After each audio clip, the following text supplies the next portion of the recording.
narito na naman tayo para sa isang napaka-sweet at nakakakilig na love story nila Kalingap Edu at Ate Viancy. Tulad mo ay aking makilala.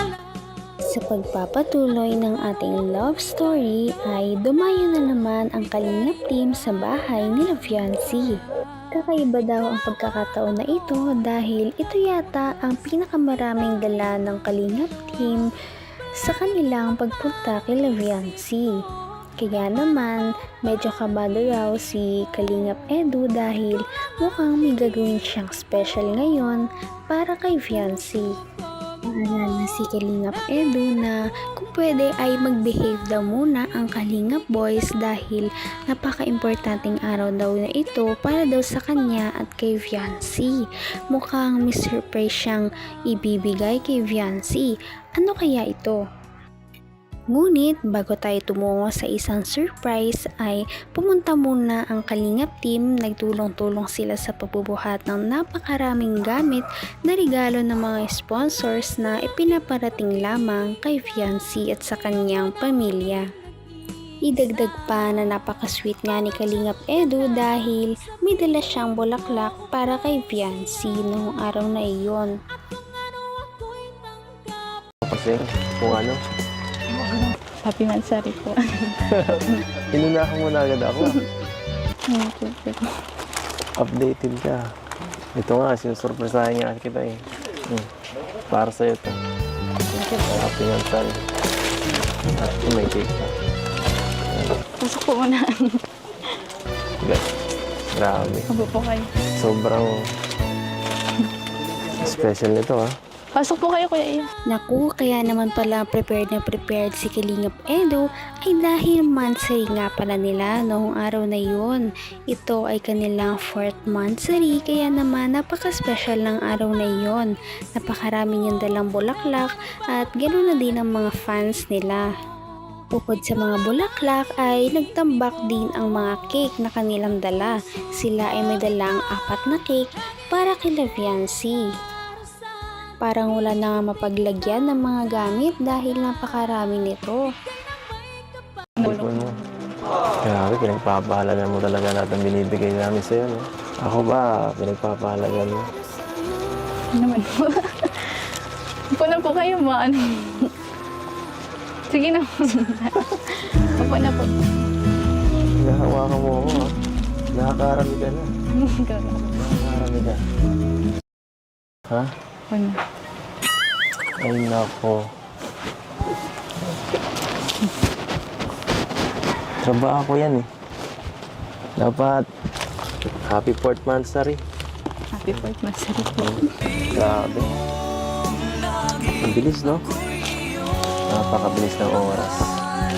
Hindi ko akalain na gano'n na pala katagal ang ating samahan. Sana ay Hindi ko nga rin pakalain ito ng mga ganun. Worth it naman daw ang pagbibigay kay Viancy dahil lahat ito ay inaalagaan niya. Makikita naman sa kanilang bahay na ang mga gamit na pinamigay ay maayos pa rin at mga nakadisplay. Tumuloy muna ang Kalingap team at nagpahinga ng saglit sa bahay nila Viancy dahil nga napagod sila sa pagbibitbit ng sandamakmak na regalo para kay Viancy. Maya-maya ay halata ang pagkabalisa ni Kalingap Edu na para bang may gusto siyang sabihin kay Viancy. Ano kaya ang sikretong gusto niyang sabihin? ano, paano ba to? Sasabihin ako sa'yo. Ano po yan? Nahihirapan ako sabihin. Gusto kita. Ano po? Ano po yan? Wala. Basta nasabi ko na ang gusto ko sabihin kung di mo narinig. Kala ka, nagbibingi-bingihan ka lang. So ano to? Ano po yun? Pahirapan mo ako eh. Hindi ko po na rin. Hindi ko nga. Ang effort ko, andito lang. Ano? Ano nga po ulit yun? Kaya naman pala kabadong-kabado si Kalingap Edu dahil umamin na siya kay Viancy na may gusto nga siya dito.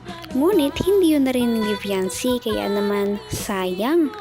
Pagkatapos nun ay napag-usapan nila ang pag-muse ni Viancy sa kanilang barangay.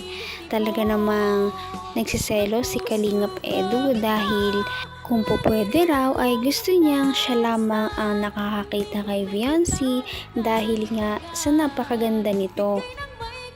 Ngunit dahil wala naman daw siyang karapatan ay okay lang daw yon, suportado niya daw si Viancy. Wala ko kayong tiwala sa akin. May tiwala ako niya. Sa kanila wala. Okay? Ay, Ayaw niyo po ba ako sumali doon? hindi ah. Okay yun sa akin. Sumali ka lang doon. Walang problema yun sa akin. Ba't ang dami niyo po sinasabi kanina? Parang pinamarningan lang kita doon sa mga possible na pwede mangyari. Diba? Pagka sa mga ganyang mga news, minsan may mga medyo nakakaano lang. Ako, ayoko marami nakatingin sa'yo, no? Maliban sa akin. Matapos kang comfortin ni Viancy, si Kalingap Edu ay gumala muna sila sa kanilang bahay. Makikita natin ng mga pinamigay ng mga fans, ang mga ref, ang water dispenser, yung mga pangnegosyo nila at yung mga washing machine. Talagang iniingatan nito ni Viancy dahil lubos ang kanyang pagpapasalamat. Maya-maya ay may topic na naman silang napag-usapan. Sabay. Ano nga po pala yung sinabi niyo kanina? Sabihin niyo na po matagal pa po ang birthday ko. Matagal pa. Panoorin mo na lang ulit. Basta. Hayaan mo na yun. Tara na lang. Sayang sa oras. Buksan to na lang lahat nito. Hindi nga makamove on si Viancy sa hindi niya narinig na sinabi ni Kalingap Edu. Ganun pa man ay sabi ni Kalingap Edu, panoorin niya na lamang daw ang video para malaman niya kung ano ang sinabi ni Kalingap Edu. Pagkatapos nito ay nagbukas sila ng napakaraming regalo galing sa mga fans at supporters. At nag-stand out nga ang isang gift na ito dahil ito ay isang kwintas na sinuot ni Kalingap Edu kay Viancy. Kaya naman kinilig ang mga manonood. Yan ako sila. Wala kang kiliti dito. Yung buhok mo. Tatawa po ako sa inyo. Sikla yung buhok mo. Yung buhok mo na nakaka. Oh, hindi kita niyaka pa. Ano lang. Ang hirap kasi. Ayan. Wow! Grabe.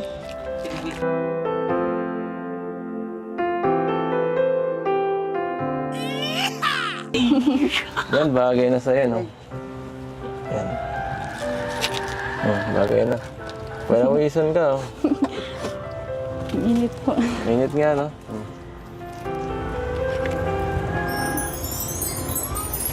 Take.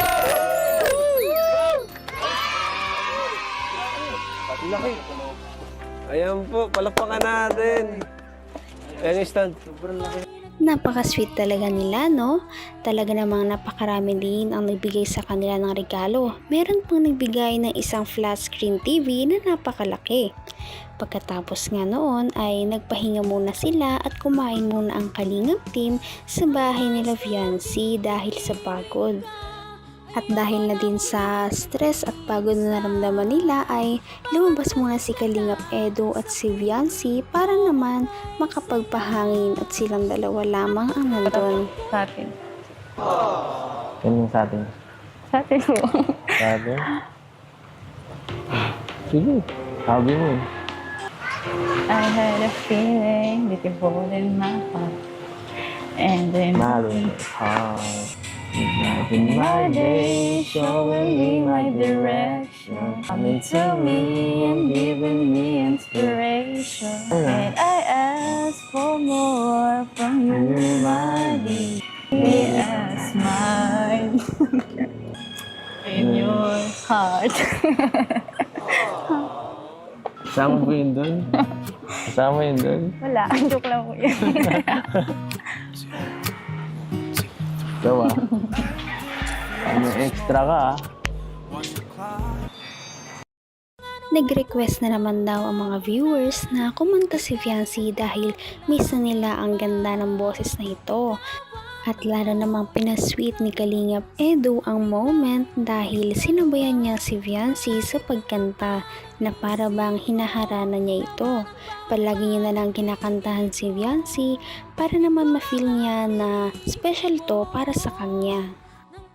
Napaka-sweet talaga nila at napakabait ng tambalang ito kaya maraming sumusuporta. Kaya naman, sana ipatuloy natin silang suportahan at mahalin si Fiancy, si Kalingap Edu at ang Kalingap team. Yun lamang at maraming salamat sa panonood. Abangan natin kung magkakatuluyan ba talaga si Kalingap Edu at Fiancy. Hanggang sa muli! Bye!